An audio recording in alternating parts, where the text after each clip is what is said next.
अल्हम्दुलिल्लाहि रब्बिल आलमीन वल्आक़िबतु लिल्मुत्तक़ीन वस्सलातु वस्सलामु अला अशरफिल अंबियाइ वल मुरसलीन व अला आलिहि व सहबिहि अजमईन व मन तबिअहुम बिइहसान इला यौमिद्दीन अम्मा बाद। क़ाल अल्लाहु तबारक व तआला फ़िल क़ुरआनिल मजीद वल फ़ुरक़ानिल हमीद क़ुल इन कुन्तुम तुहिब्बूनल्लाह फ़त्तबिऊनी युह्बिबकुमुल्लाहु व यग़फ़िर लकुम ज़ुनूबकुम। वक़ाल अन्नबिय्यु सल्लल्लाहु अलैहि वसल्लम मन अहया सुन्नती फ़क़द अहब्बनी व मन अहब्बनी कान मई फ़िल जन्नह। रवाहु तिर्मिज़ी रहमहुल्लाहु तआला। मुहतरम व मुकर्रम उलमाए किराम, अज़ीज़ तलबा और बुज़ुर्गों और दोस्तों, रबीउल अव्वल का महीना चल रहा है। इस महीने को नबी पाक सल्लल्लाहु अलैहि वसल्लम की सीरत मुबारका के साथ एक ख़ास मुनासबत है। नबी करीम सल्लल्लाहु अलैहि वसल्लम की पैदाइश भी इसी महीने में हुई। नबी करीम सल्लल्लाहु अलैहि वसल्लम का विसाल भी इसी महीने में साबित है। चुनांचे इस महीने का एक ख़ास दर्स है, एक ख़ास सबक है जो हर रबीउल अव्वल के अंदर दोहराया जाता है उम्मत के सामने। वो ये कि एक उम्मती होने के नाते एक मुसलमान का नबी पाक सल्लल्लाहु अलैहि वसल्लम के साथ क्या रिश्ता होना चाहिए, नबी पाक सल्लल्लाहु अलैहि वसल्लम से कितनी मोहब्बत होनी चाहिए और नबी पाक सल्लल्लाहु अलैहि वसल्लम की सीरत मुबारका के साथ और उनके आमाल, अक़वाल और अफ़आल के साथ उसका क्या रवैया होना चाहिए। चुनांचे हदीस शरीफ में आता है, हज़रत अनस रदियल्लाहु अन्हु की रिवायत है। हज़रत अनस रदियल्लाहु अन्हु फरमाते हैं कि नबी करीम सल्लल्लाहु अलैहि वसल्लम ने फरमाया, ला युमिनु अहदुकुम हत्ता अकूना अहब्ब इलैहि मिन वालिदिही व वलदिही वन्नासि अजमाइन। नबी करीम सल्लल्लाहु अलैहि वसल्लम ने फरमाया कि तुम में से कोई शख्स उस वक्त तक मोमिन नहीं हो सकता जब तक कि मैं यानी नबी करीम सल्लल्लाहु अलैहि वसल्लम उसके नज़दीक, उसके वालिद से, उसकी औलाद से और तमाम लोगों से ज़्यादा अज़ीज़ न हो जाए, तमाम लोगों से ज़्यादा महबूब न बन जाए, तब तक वो शख्स कामिल ईमान वाला नहीं हो सकता। सहाबा किराम रिज़वानुल्लाहि अलैहिम अजमईन की ज़िंदगी के हालात को उठाकर देख लीजिए। उन्होंने नबी करीम सल्लल्लाहु अलैहि वसल्लम के साथ इसी तर्ज की मोहब्बत की है। ग़ज़वा उहद के मुताल्लिक़ आता है कि जब उहद के मौके पर शुरू में मुसलमानों को कामयाबी मिली, लेकिन आखिर में जब एक चूक की वजह से, बाज़ मुसलमानों से एक चूक हो गई थी जिसकी वजह से मुसलमानों को शिकस्त का सामना करना पड़ा और बहुत सख्त हालात पेश आ गए, सख्त जंग का मौका पेश आया। उसमें किसी शख्स ने, किसी शैतान ने ये ख़बर उड़ा दी कि नबी करीम सल्लल्लाहु अलैहि वसल्लम नऊज़ु बिल्लाह शहीद हो गए। जब ये ख़बर होते होते मदीना मुनव्वरा तक पहुँची तो मदीना मुनव्वरा के अंदर औरतें और बच्चे बेचैन हो गए।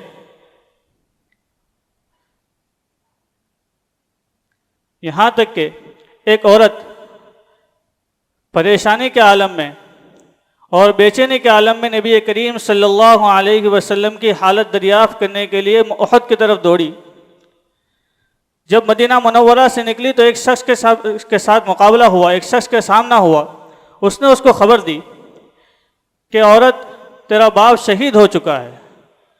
वो औरत इतनी हवास बाख्ता थी, इतने परेशानी के आलम में थी कि उसने कहा कि मुझे नबी करीम सल्लल्लाहु अलैहि वसल्लम के मुताल्लिक़ बताएं कि उनका क्या हाल है।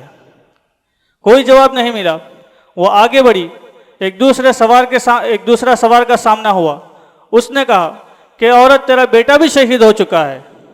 तो उसने कहा कि उसकी कोई परवाह नहीं, मुझे बताओ कि नबी करीम सल्लल्लाहु अलैहि वसल्लम का क्या हाल है। वहाँ भी कोई जवाब नहीं मिला। जब और आगे बढ़ी तो कि एक और शख्स के सामना हुआ। उसने कहा कि औरत, तेरा शौहर भी शहीद हो चुका है। उसने उसके भी जवाब का कोई परवाह नहीं की और पूछा उसको भी कि नबी करीम सल्लल्लाहु अलैहि वसल्लम के मुतालिक बताएं कि उनका क्या हाल है। वहां से भी कोई जवाब नहीं मिला। उहद के मैदान तक पहुंच गई। वहां जाकर एक शख्स का सामना हुआ। उससे पूछा कि उसने कहा कि औरत, तेरा भाई भी शहीद हो चुका है। औरत कहती है कि मुझे उसकी कोई परवाह नहीं, आप मुझे ये बताएं कि नबी करीम सल्लल्लाहु अलैहि वसल्लम का क्या हाल है।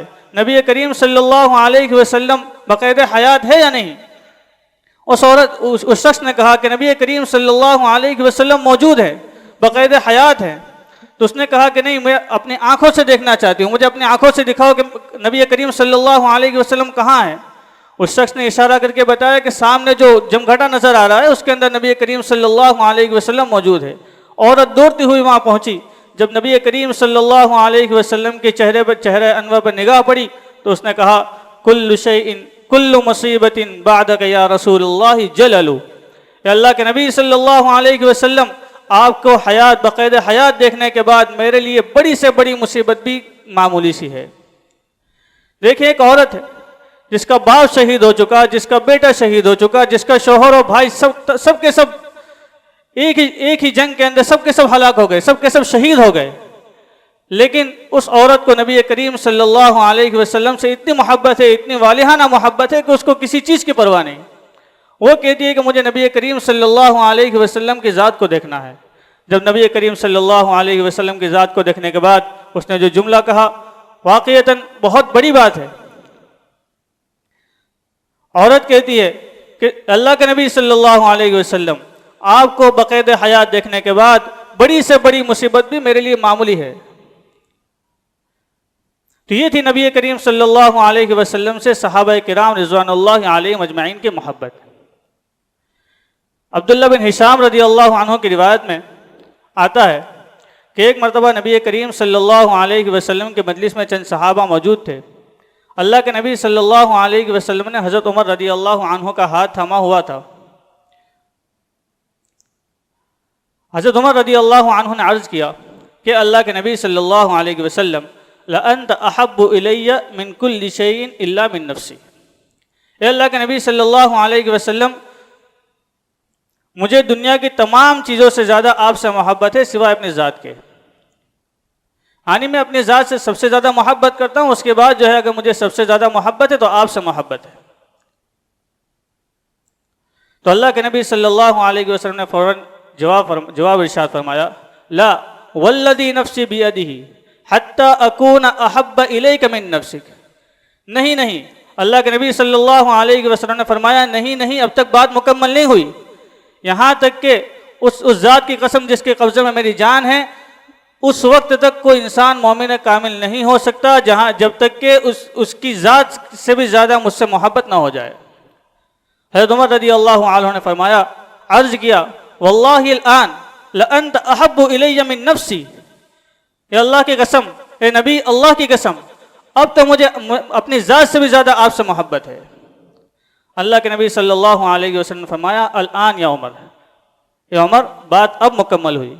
यानी इंसान के लिए नबी करीम सल्लल्लाहु अलैहि वसल्लम की ज़ात अपनी जान से भी ज़्यादा महबूब और अजीज़ होनी चाहिए। और सहाबा किराम रिज़वानुल्लाहि अलैहिम अजमाइन ने भी इसका भी अमली नमूना पेश किया। हज़रत खुबैब बिन अदी रदी अल्लाह अन्हु के मुतालिक आता है कि नबी करीम सल्लल्लाहु अलैहि वसल्लम ने उनको किसी मुहिम पर भेजा था और वो कुफ़ार के हाथ में कैद हो गए। जब मक्का मुकर्रमा ले जाया गया और उनको जो है सूली के तख्ते पर चढ़ा दिया गया, जब सूली के तख्ते पर चढ़ गए उसके बाद कुरैश के एक सरदार उसके करीब आया और उसने एक जुमला कहा कि खुबैब, क्या तुम्हें पसंद है कि तुम्हें छोड़ दिया जाए और तुम्हारी जगह पर अल्लाह के तुम्हारे नबी यानी मोहम्मद सल्लल्लाहु अलैहि वसल्लम को तुम्हारी जगह पर सूली दे दी जाए। तो रिवायतों में आता है कि हज़रत खुबैब बिन आदी बिल्कुल परेशान हो गए और परेशानी के आलम में चीख कर कहा कि मुझे ज़र्रा बराबर भी ये बात पसंद नहीं कि मैं अपने अहलो अयाल के साथ आराम से रहूं, मेरे पास दुनिया और माफिया की तमाम नेमतें मौजूद हों, और उसके बदले में नबी करीम सल्लल्लाहु अलैहि वसल्लम को एक कांटा भी चुभ जाए। इस तरह के दावे तो हम भी करते हैं, लेकिन मौत के सामने सूली के तख्ते पर चढ़ने के बाद इस तरह का दावा, जब मौत सामने नजर आ रही हो, उस तरह का दावा बहुत बड़ी बात होती है। सहाबा किराम रिज़वानुल्लाहि अलैहिम अजमईन ने नबी करीम सल्लल्लाहु अलैहि वसल्लम से अपनी जान से भी ज़्यादा मोहब्बत की है। मोहम्मद की मोहब्बत दीन हक में शर्त अव्वल है। मोहम्मद की मोहब्बत दीन हक में शर्त अव्वल है, उसी में हो अगर खामी तो सब कुछ नामुकम्मल है। मोहतरम दोस्तों, मैं आपको उससे भी आगे बढ़कर एक और चीज़ बताना चाहता हूँ। हज़रत मौलाना मुनीर साहब दामत बरकातुहुम फरमाते हैं कि एक है ज़ात को मानना और एक है बात को मानना, दो चीज़ें अलग अलग है। एक होता है कि इंसान किसी की ज़ात को माने, उसकी ज़ात से मोहब्बत करे, और एक उससे भी आगे का दर्जा है कि ज़ात को मानने के बाद उसकी बात भी माने और उसकी इताअत भी करे। जब तक इंसान किसी की बात को नहीं मानता है तो ज़ात को मानने की बात मुकम्मल नहीं होती, और कामयाबी का जो मदार है वो बात को मानने पर है, ज़ात को मानने पर नहीं है। ज़ात को मानना भी मकसूद है, उससे भी आगे बढ़कर बात को मानना ये लाजिम और ज़रूरी है। जब तक कोई इंसान नबी करीम सल्लल्लाहु अलैहि वसल्लम की बात को, अल्लाह और उसके रसूल की बात को नहीं मानता है, तब तक उसकी मोहब्बत नबी करीम सल्लल्लाहु अलैहि वसल्लम से कामिल नहीं हो सकती। और नजात का दारोमदार बात को मानने पर है। कुरान करीम उठाकर देख लीजिए, अल्लाह ताला फरमाते हैं, ज़रबल्लाहु मसलन लिल्लज़ीन कफ़रू इम्रअत नूह व इम्रअत लूत। अल्लाह ताला काफिरीन के सामने हज़रत नूह अलैहिस्सलातु वस्सलाम और हज़रत लूत अलैहिस्सलातु वस्सलाम की बीवियों को बतौर मिसाल पेश करते हैं। कानता तहत अबदैन मिन इबादिना सालिहैन फ़खानताहुमा फ़लम यग़निया अन्हुमा मिनल्लाहि शैअन वक़ील उदख़ुलन नार मअद दाख़िलीन। ये दोनों की दोनों औरतें, अल्लाह ताला फरमाते हैं कि हमारे नेक बंदों में से जो दो बंदे थे, हज़रत नूह अलैहिस्सलाम और हज़रत लूत अलैहिस्सलातु वस्सलाम, उनके निकाह में थी, लेकिन उन्होंने उनका हक़ ज़ौजियत अदा नहीं किया। तो क्या हुआ, इन दोनों की ज़ौजियत में रहना और उन दोनों के निकाह में रहना भी अल्लाह ताला के नज़दीक उनको कोई फ़ायदा उसने नहीं दिया। ये दोनों के दोनों औरतों से कहा गया कि तुम जहन्नम में दाखिल होने वालों के साथ दाखिल हो जाओ। देखिए, अल्लाह ताला यहाँ पर दो औरतों की मिसाल दे रहे हैं। कौन सी दो औरतें हैं? ऐसी दो औरतें जो वक्त के नबी की अहलिया हैं। हज़रत लूत अलैहिस्सलातु वस्सलाम और हज़रत नूह अलैहिस्सलातु वस्सलाम वक्त के नबी हैं, उस ज़माने के सबसे बरगुज़ीदा लोगों में शुमार होता है।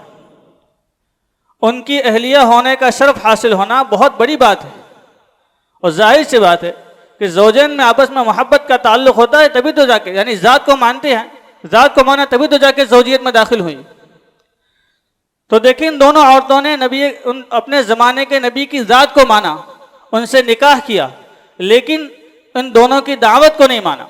हज़रत नूह अलैहिस्सलातु वस्सलाम की जो दावत थी, उनकी अहलिया ने दावत को नहीं माना, उनकी दावत को ठुकरा दिया।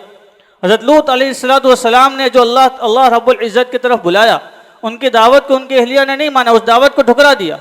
ज़ात को माना लेकिन बात को नहीं माना, तो अल्लाह ताला ने उन दोनों को जहन्नम वालों में दाखिल कर दिया। एक और मिसाल ले लीजिए, हज़रत नूह अलैहिस्सलातु वस्सलाम के बेटे की मिसाल।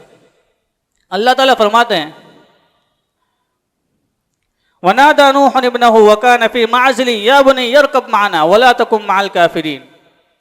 हज़रत नूह अलैहिस्सलातु वस्सलाम ने अपने बेटे से फरमाया कि बेटे, हमारे साथ कश्ती पर सवार हो जाओ, बात मान लो, अल्लाह ताला पर ईमान ले आओ, कश्ती में दाखिल हो जाओ, कश्ती में सवार हो जाओ। थोड़े से फासले पर था, यानी नूह अलैहिस्सलातु वस्सलाम के बेटा थोड़े से फासले पर था, और नूह अलैहिस्सलातु वस्सलाम ने कहा कि मेरे बेटे बात मान ले और कश्ती में सवार हो जा, और काफिर इनमें से मत बन। बेटे ने जवाब दिया कि क़ाल सआवी इला जबलिन यासिमुनी मिनल मा, मैं तो किसी चट्टान के पनाह में चला जाऊंगा और चट्टान मुझे जो है पानी से बचा लेगी। हज़रत नूह अलैहिस्सलातु वस्सलाम ने फरमाया, क़ाल ला आसिमल यौम मिन अम्रिल्लाहि इल्ला मन रहीम, आज अल्लाह ताला जिस पर रहम करेगा वही बच सकता है, उसके अलावा कोई चीज़ बचाने वाले नहीं है अल्लाह के अजाब से। फ़हाल बैनहुमुल मौज फ़कान मिनल मुग़रक़ीन। ये इतनी बात हुई थी, बेटे ने बात नहीं मानी, उन दोनों के दरमियान एक मौज हाइल हो गई और बेटा जो है गर्क हो गया पानी के अंदर। देखिए, बाप और बेटे के दरमियान मोहब्बत का रिश्ता होता है। बेटा बाप से मोहब्बत करता ही करता है। एक गुना मोहब्बत हर बेटे के दिल में बाप की मोहब्बत एक गुना मौजूद होती ही होती है। लेकिन उसके बाद भी यानी बेटे ने बाप की ज़ात को तो माना था, लेकिन बाप की जो दावत थी, वो बात थी, उसको नहीं माना। बाप की बात को नहीं माना तो बेटा जो है हलाक हो गया। हज़रत ख्वाजा अबू तालिब की मिसाल ले लें। नबी करीम सल्लल्लाहु अलैहि वसल्लम की ज़ात से उनको बेपनाह मोहब्बत थी। यहाँ तक कि नबूवत मिलने के बाद नबी करीम सल्लल्लाहु अलैहि वसल्लम की सबसे ज़्यादा जिसने हिफाजत की, वो नबी करीम सल्लल्लाहु अलैहि वसल्लम की ज़ात की जिसकी हिफाजत की, वो ख्वाजा अबू तालिब थे। यानी जब तक अबू तालिब हयात थे तब तक किसी कुफ्फार कुरैश में से किसी की ताकत नहीं कि नबी करीम सल्लल्लाहु अलैहि वसल्लम की तरफ आंख उठाकर देख लेता। सबसे ज़्यादा शुरू इस्लाम के अंदर इस्लाम की जो हिमायत की वो ख्वाजा अबू तालिब ने की। लेकिन बिल आखिर नबी करीम सल्लल्लाहु अलैहि वसल्लम की दावत को नहीं माना, कलिमा नहीं पढ़ा, तो नबी करीम सल्लल्लाहु अलैहि वसल्लम की ज़ात से मोहब्बत करना उनको किसी काम में नहीं आया। तो मालूम हुआ कि एक ही ज़ात को मानना और एक ही बात को मानना, जब तक इंसान नबी करीम सल्लल्लाहु अलैहि वसल्लम की बात को ना माने, उनकी दावत को ना माने, उनकी इत्तिबा और पैरवी न करे, तब तक इंसान हकीकत में मुहिब्ब कामिल नहीं हो सकता। अल्लाह ताला खुद फरमाते हैं, कुल इन कुंतुम तुहिब्बूनल्लाह फत्तबिऊनी युहब्बिबकुमुल्लाहु व यग़फिर लकुम दुनूबकुम। हे नबी, आप फरमा दीजिए कि अगर तुमको अल्लाह ताला से मोहब्बत है, फत्तबिऊनी, तो तुम मेरी पैरवी करो, यानी नबी करीम सल्लल्लाहु अलैहि वसल्लम की पैरवी करनी है। अगर अल्लाह से मोहब्बत करते हो तो उसका तकाजा यह है कि तुम नबी करीम सल्लल्लाहु अलैहि वसल्लम की पैरवी करो। नबी करीम सल्लल्लाहु अलैहि वसल्लम ने इरशाद फरमाया, मन अहया सुन्नती फ़क़द अहब्बनी वमन अहब्बनी कान मई फिल जन्नह। जिसने मेरी सुन्नत को जिंदा किया, हकीकत में उसने मुझसे मोहब्बत की। यानी मोहब्बत का दावा करने से मोहब्बत करने वाला नहीं बन जाता। खाली मोहब्बत के दावे कि हमें नबी करीम सल्लल्लाहु अलैहि वसल्लम से इतनी मोहब्बत है, इतनी मोहब्बत है, इतनी मोहब्बत है, खाली दावों से मोहब्बत साबित नहीं होती। नबी करीम सल्लल्लाहु अलैहि वसल्लम से मोहब्बत का सबूत उनकी सुन्नत को जिंदा करने के ज़रिए होगा। अगर नबी करीम सल्लल्लाहु अलैहि वसल्लम की सुन्नत की पैरवी नहीं की, नबी करीम सल्लल्लाहु अलैहि वसल्लम की इताअत नहीं है हमारी ज़िंदगी में, तो हमारे बोल और हमारे दावे फ़कत दावे हैं, हकीकत में मोहब्बत नहीं है। और जितने वादे हैं कुरान करीम के अंदर और अहादीस मुबारका के अंदर नबी करीम सल्लल्लाहु अलैहि वसल्लम से मोहब्बत के और नबी करीम सल्लल्लाहु अलैहि वसल्लम की इताअत के जितने वादे हैं, वो बात मानने पर वादे हैं, फ़कत दावे मोहब्बत पर कोई वादा नहीं। अल्लाह ताला फरमाते हैं, कुल इन कुंतुम तुहिब्बूनल्लाह फत्तबिऊनी युहब्बिबकुमुल्लाहु व यग़फिर लकुम दुनूबकुम। अगर तुम्हें अल्लाह ताला से मोहब्बत है, अगर तुम अल्लाह ताला से मोहब्बत करते हो, तो नबी करीम सल्लल्लाहु अलैहि वसल्लम की बात मानो। नतीजतन अल्लाह ताला क्या इनाम देगा? अल्लाह ताला इनाम के तौर पर आपको देगा युहब्बिबकुमुल्लाह, अल्लाह ताला खुद तुमसे मोहब्बत करने लगेगा। सबसे पहला इनाम नबी करीम सल्लल्लाहु अलैहि वसल्लम की इताअत का सबसे पहला इनाम जो है वो अल्लाह ताला की मोहब्बत का हासिल हो जाना। और अल्लाह ताला की मोहब्बत जो है हासिल हो जाने के बाद क्या होता है? हदीस शरीफ में आता है, हज़रत अबू हुरैरा रज़ियल्लाहु अन्हु की रिवायत है कि नबी करीम सल्लल्लाहु अलैहि वसल्लम ने फरमाया, इज़ा अहब्बल्लाहुल अब्द, जब अल्लाह ताला किसी बंदे से मोहब्बत करता है, नादा जिब्रील, तो अल्लाह ताला जिब्रील अलैहिस्सलातु वस्सलाम को पुकार कर कहते हैं, इन्नल्लाह युहिब्बु फुलानन फअहबिबहु। ए जिब्रील, अल्लाह ताला खुद उस बंदे से मोहब्बत करता है, तुम भी उससे मोहब्बत करने लगो। हदीस शरीफ में आता है, फयुहिब्बुहु जिब्रील, उसके नतीजे में हज़रत जिब्रील अलैहिस्सलातु वस्सलाम भी उस बंदे से मोहब्बत करने लगते हैं। फयुनादी जिब्रील फी अहली समा, फिर जिब्रील अलैहिस्सलातु वस्सलाम आसमान वालों के अंदर ऐलान करते हैं, इन्नल्लाह युहिब्बु फुलानन फअहिब्बुहु, अल्लाह ताला फुला बंदे से मोहब्बत करते हैं, तुम भी उस बंदे से मोहब्बत करने लग जाओ। फयुहिब्बुहु अहलुस समा, तो आसमान वाले, आसमान की तमाम मखलूक़ात उससे मोहब्बत करने लग जाती है। उसके बाद हदीस शरीफ के अल्फाज आते हैं, सुम्मा युज़अउ लहुल क़बूल फिल अर्ज़, फिर उसके बाद ज़मीन के अंदर उसके लिए मकबूलियत लिख दी जाती है। तो ये है नबी करीम सल्लल्लाहु अलैहि वसल्लम की सुन्नत पर अमल करने का सबसे पहला इनाम कि अल्लाह ताला उसके लिए अल्लाह ताला मोहब्बत करने लग जाते हैं। और दूसरा इनाम अल्लाह ताला ने फरमाया यग़फ़िर लकुम दुनूबकुम, तुम्हारे तमाम गुनाहों को अल्लाह ताला माफ़ फरमा देगा। अल्लाह ताला दूसरी जगह फरमाते हैं मन युतिइल्लाह व रसूलहु फ़क़द फ़ाज़ फ़ौज़न अज़ीमा, जो अल्लाह और उसके रसूल की इताअत कर ले तो वो उसने बड़ी कामयाबी हासिल कर ली। और बड़ी कामयाबी क्या है? मालो दौलत का हासिल हो जाना नहीं, मालो दौलत का हासिल होना बड़ी कामयाबी नहीं है। बड़ी कामयाबी यह है कि इंसान को हमेशा हमेश की जन्नत में दाखिल कर दिया जाए। खुद अल्लाह ताला उसी को दूसरी आयत में फरमाते हैं मन युतिइल्लाह व रसूलहु युदखिलहु जन्नातिन तजरी मिन तहतिहल अन्हार, जो शख्स अल्लाह और उसके रसूल की इताअत कर ले अल्लाह ताला उसको ऐसी जन्नतों में दाखिल करेंगे जिसके नीचे से नहरें बहती है। वज़ालिकल फ़ौज़ुल अज़ीम, और यही बड़ी कामयाबी है। अल्लाह ताला से दुआ है कि अल्लाह ताला हमें नबी करीम सल्लल्लाहु अलैहि वसल्लम की सुन्नत मुबारका पर अमल करने वाला बनाए, और अल्लाह रब्बुल इज़्ज़त हमें नबी करीम सल्लल्लाहु अलैहि वसल्लम का सच्चा पक्का आशिक बनाए। व आखिरु दावाना अनिल हम्दुलिल्लाहि रब्बिल आलमीन।